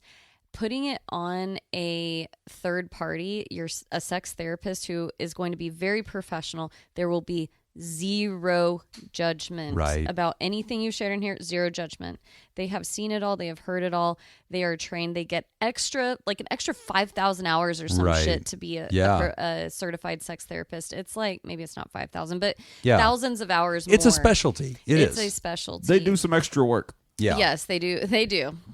And work. yes. So I would say reaching out to a An therapist. ASECT. I like that. Because Yes. a lot of people will just throw it out there. And Anyone be like, can label. I'm a sex specialist. Anyone can label themselves. I don't a sex like therapist. that. Yeah, go to AASECT. There's a directory that you can search in there with all the registered there sex is, therapists in the community, and they are the ones saying, no, these people have met this credentialing standard. I also like it because they are very careful with their ethical codes and how they're applying it, where there's kind of like this new wave of like sex positive therapists that are really skirting some very gray lines as far as how involved in the couple's life they're doing. I've even seen things like snuggle therapy and shit where they're doing like cuddling exercises, I've seen this on Pornhub, you know, but I didn't know that was like people are getting paid for this. It's fantastic. Dude, Peter just said the other day, he goes, if you died, I'd have to pay someone to come cuddle with me, because he's such like So a like cuddle what's the person. rate? Let them know. We'll put it on the Patreon. Yeah. Like we can absolutely Here, get okay? yeah. Well, I can just cuddle. For now, Just Whitney, in I don't case. know. Like, you know, sometimes I don't know how long you've got. So But yeah, go on. The cuddling. Take care of yourself, Whitney. I told him, I was like, you can just date someone else if I right. die. You don't have to pay Guys. someone to cuddle. guys, Price is Right, cuddling Pete. All right. So we've got. What's the number? In 1987. Yeah, 1987. What is one night of cuddling? You don't have to sleep over, though, do you? I don't think you have to sleep No. over. I think you have to help him fall Per asleep, and then hour, you per quietly minute? get Wait, out. Is this who's per minute? paying who? Do Yeah. you pay to snuggle with Peter, or does Peter pay you to snuggle? I mean, if it's me, I'll pay to snuggle Pete. I believe You get a piece This of could be a that? money making I get a piece of Pete. I bet you I can make him an offer. I bet you I I can get a love few how bids in there. we've gone from Save Peter, #Save Peter. We're trying to help him. We're planning. It's still part of This hashtag is Save honestly Peter. well Hashtag within Snuggle Peter. This is well within Safe Peter. Hashtag Snuggle Peter. Yeah. Hashtag Peter Hashtag snuggling. Snuggle my Peter. Pete snuggling. Snuggling Pete. I love it. It's Whitney's personal hashtag. that is my hashtag. Petey I the do not take Snuggler, it. as Snuggle they my called Peter. him in college. Yes. Petey the Snuggler. I don't know where we're at. But no, okay, but sex therapist is a legitimate Yes. thing. I like it through ASECT. I think that's a great idea. One thing that I've always been really impressed with our sex therapist colleagues, it isn't that, like, when it comes to their ability to do therapeutic skills, I think that they're just about with everybody else. But their level of education and understanding different solutions to sexual challenges are very nuanced. Yes. And like their understanding of sexual health Yes. is also very nuanced, even down to things like how nerves work and like Yes. what might not elicit pain. I mean, and mental health connections Yes. between your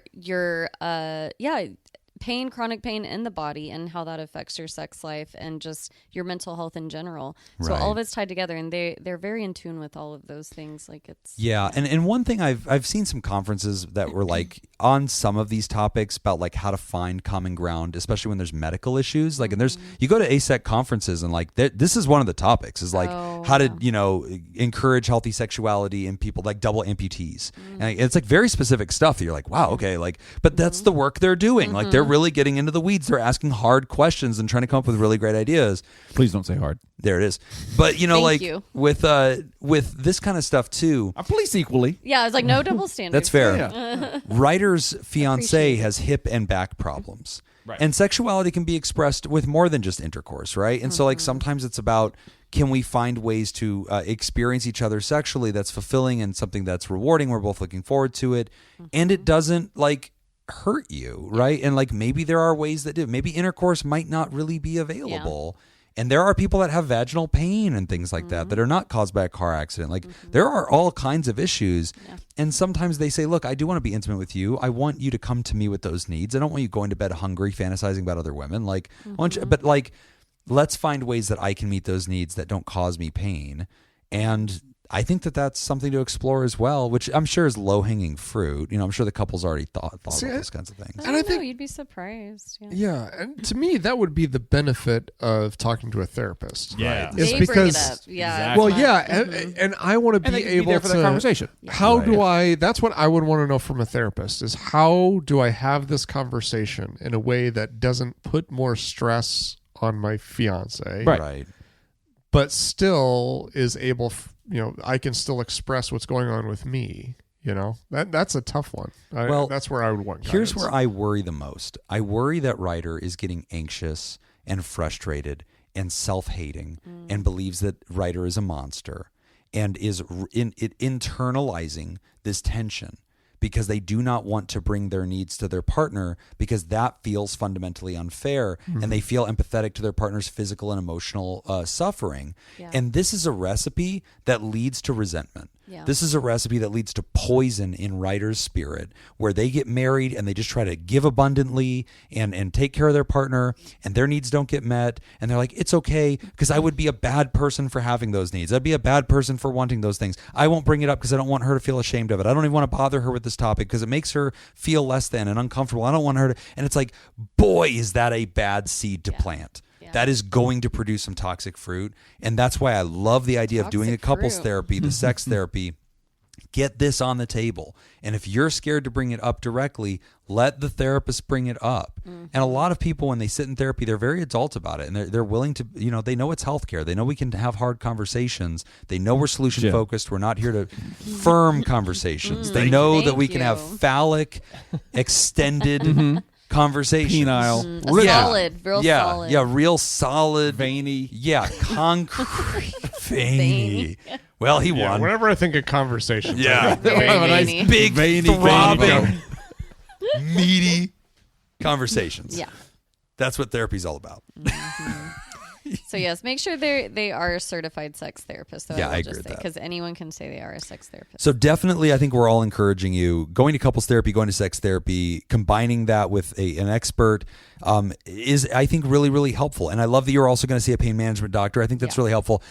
A lot of pain management doctors have thoughts on this. Sometimes they're like, look, I deal with back pain. I don't talk a lot about the Kama Sutra. I don't know what to tell you. And so sometimes their advice Is that what your jackhammer doctor said Right. to you, Jim? That's what my You're like, doctor says. Stop writing me. I've told you. How did you get my personal Yahoo account? This is the last time I'm going to tell you. Read the cease and desist. So, yeah, I mean, I think that's where a sex counselor or a couples counselor is going to have a lot more help, even if they're not a sex specialist, because sometimes that is a hard discipline to find. Just doing the couples therapy and getting it out, talking about this, not letting this just be this unspoken thing because you think this makes you a monster. You're not a monster for having needs. It's okay. And if we bury that and we create a norm in your relationship where your needs go unmet and you feel shame or guilt for bringing them up, and that might cause your partner to feel like you should feel shame or guilt for bringing this up. She notices that you get weird when you bring it up. And like, this is going to create this weird cycle in your relationship where sex is this third fucking rail that doesn't get talked about, and you're internalizing this, and it's not going to be good for your marriage. So at a minimum, I want you in couples therapy telling them, She's been through a lot. We're trying to have a full and complete relationship. We have real barriers to that. Yeah. Right. And let them guide you through that. At a minimum, you should be at least talking about it. Even if there's not a solution, talking about the problem without feeling shame or guilt is important. I was going to say, just getting to the point where you can have discussions about it is that would be huge. Penetrating discussions. Deep. Huge. Penetrating. We need a dialogue, an intercourse, if you will. We need that. Because without it, it's just too hard. That's right. I mean, supple How conversations. My apologies. There we go. Where truth just squirts. Okay, we're going to take a quick break, and when we come back, we are... Pre-cum oozing Oh, no, conversations. you're just being silly, okay? You're Nobody was just... talking about that, Jacob. What? Why are you disgusting? How dare you. How can you? Jesus. We're going to take a quick break. And when we come back, we're wrapping up the show. You are listening to the final episode of 39-Year-Old Jim's Pod Therapy. Today's episode was brought to you by Judy Schneider, Leon Casad, Carolyn Albert, Sammy Scoop, Sarah Smith, Mike Helm, Darren Cunningham, Cody the DeLorean Guy, Brady Malachuk, Max the Ginger Scoop, Ellie O'Dare, and Amy R. Woodmark. I'm going to get that. I really don't Great. want you to. I think the closer you get, the Sponsor the show. Yeah. sponsor. Go to patreon.com/therapy and sign up to become a therapy producer. When we started... Invest in yourself. Invest. When we started the show, I guess I was 32. Was that right? We started Just a whittle January of baby. 2018. A whittle Wow. So I would have 32-year-old just turned baby. 32, I guess. Yeah, 5 minus I would 3. have just turned 43. What? I don't know. Nick's real Nick's tired. so tired. We didn't have all the names. I'm 44. Yeah. Yeah. We're going to get you next week. Next week. We would have, this is the spot, we would have thanked all of our therapists. Investors. Whatever. Investors. The investors meeting. circle. Circle. Yeah. Like they do on NPR. Oh, yeah. That's the best. Wow. I love But since I've been up since 4, we didn't That's okay. we didn't do that. But we got a new Therapod. Woo! Welcome, Peas and Clams. Oh, I Adorable. like that. Okay, very good. Invest in yourself. So as we wrap up the show, we do want to remind you can sign up at patreon.com/therapy and you can get our extended show ad-free a day earlier, as well as an archive of deep dives, reviews, skill shares, research roundups, interviews. We have got, it's a lot. It's probably over 100 hours of content that really is timeless because it wasn't like attached to politics or news of the day. It's deep dives into a lot of like pathology, therapy skills, like history of things. It's It's really, really deep. I have a really good interview. It's John Cena. Actually, it's a series that's going to be coming out. I've recorded one of them already. Ooh. Actually, about a month ago. Like, where do you find the time? I That's still where- have not had a chance to actually go in and post it yet, but I'm really excited about it. So stay It's tuned. just with whatever Stay contractor tuned. shows up, he's just putting a microphone on. Yeah.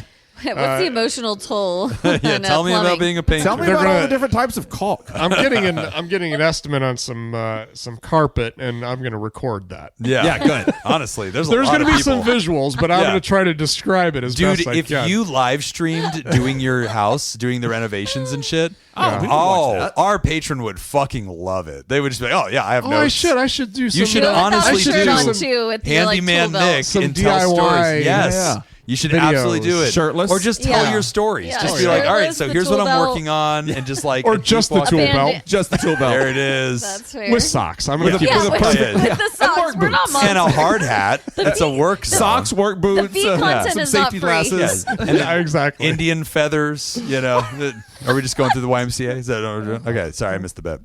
But anyway, if you go to patreon.com/therapy, you can find a whole library of things we have created over 8 years of doing this show. She is a hot, supple There it 19-year-old. is. And then the stuff that we will continue to create, you will always get pushed right through to your podcasting feed. Wherever you're listening to us right now is where you're going to hear anything else that we create. So it's not like Patreon becomes this special other website you have to remember and go log into. Not at all. You sign up. It tells you, hey, copy and paste this code into your system. And from that moment on, you've got it. And now you can also join our Discord and hang out with our awesome fans as they are designing our end of season trivia. And you can contribute to that as well. When you sign up for Patreon for Pod Therapy, you really just want to think of it as the other items in your portfolio. I knew it. You don't want to. Like, You don't want to go in and meddle with your portfolio too diverse often. You're just going to portfolio. screw it up. Yes. So you make those investments, and then you let those investments just sit there grow. and gain on themselves. Yeah. You know, really make your money work for you. There it is. Because That's the what you need to do. life you say. We should say that we are fiduciaries. We only do good when you we're do legally good. obligated to only give you advice for your best interests. That's it. We are psychological fiduciaries. Or just douchiaries. Just douchier. That's a good band name. Douchiaries? No, psychological fiduciaries. Oh, let's throw that in there. Or it could be an album name because we can't keep changing the name of the band. So I think that's really our third fun album now. To reinvent yourself. Yeah, we can't keep doing this. Like, we've got too many fucking bands, not enough tracks. No, that'll be just a solo project that I do. Oh, okay. That you're going to help me with. Psychological fiduciary. I hope it's like jazz. Like, I think it needs to be just like out there with a saxophone. Just It's really inspired by Thelonious Monk. yes. I just want to see it. We'd like to thank the benevolent, revered, generous, and flagrantly pro-therapy diehard who loves you all so much they give till it hurts. Our partner, Pickett. And we want to thank our bosses, the mysterious and shrouded Illuminati members of the fan club, the Therapy Producers. Thank you, Jake Schneider, Myra, Robert Brownie Jr. Mint, Smitty Scoop, Richard fucking Macy, Judy Schneider, Malia, Leon Kassab, Carolyn Albert, Kevin Chamberlain, Tess Miller, Dan Martin, Sammy Scoop, Slurpee Kaye, Motherfucker, Ben Stanley slapping your face, Sarah Smith, Adam Hathaway, Byler T, Mike Helm, Oscar Swanrose, Paris, a Sunny Boy, Darren Cunningham, Lib, Sandra McWaffle, Team Monaco, Thunder Cougar Falcon Scoop, Heyo, Hannah Marie, Andrew Langmead, Emma Tonka, and Pony Soprano, Alina, Cody the Lorian Guy, Brady Malachek, Chick Fellatio, Gabriel Adame, Sean Sutherland, Max the Ginger Scoop, Chad Mag, Adam Warren, Inkala Prince, Sam Combe, Be Gay, Do Crimes, Ellie O'Dare, Blip Blop, and Amy Aardvark. And if you'd like to hear this episode uncut and unedited, And why wouldn't you? and enjoy our spontaneous side projects, go to patreon.com/therapy. And thank you for supporting mental health. That is all the time we've got for this week's session. We want to thank our landlords, the Unnamed Studio. I guess we just refer back to SJ and the Ruckus, Scenic Quiet Pond. I like it. And thanks to those of you who contributed to our show today. We really appreciate you. Remember, Pod Therapy is not something to keep hold of yourself. Share this episode with the world. Tag us on the socials when you do. It's at PodTherapyGuys on Instagram, Threads, and Twitter. It's /PodTherapy on Facebook and Blue Sky. And don't forget that it's my birthday this week. Jump on the Discord. Wish me a happy birthday. I appreciate it. It makes me feel seen. Do you want to submit a question to the show? He didn't get enough attention this week. No, I did Ask not. anonymously Did you not hear my at fucking story? podtherapy.net. My hat got broken. Email us at podtherapyguys@gmail.com or click the link in the episode description to be taken to our anonymous Google form. I'm Nick. I'm Whitney. I'm Jim. Thanks, and we'll see you for your appointment next week. Invest in yourself. Investments. It's a pyramid scheme. We should create a Ponzi scheme. A Ponzi scheme of psychological self-investment. Yes. Oh my God. We use everybody's investment to pay off other investments Yeah. while they're going destitute, but then we are not solvent. It makes you feel really good. It makes you feel happy about yourself. In fact, we're going to call it the Fonzie scheme. There it is. Fun. Yes. You Yep. too could be a cool dude. Happy days. Patreon.com/therapy. Goodbye, everybody. Bye.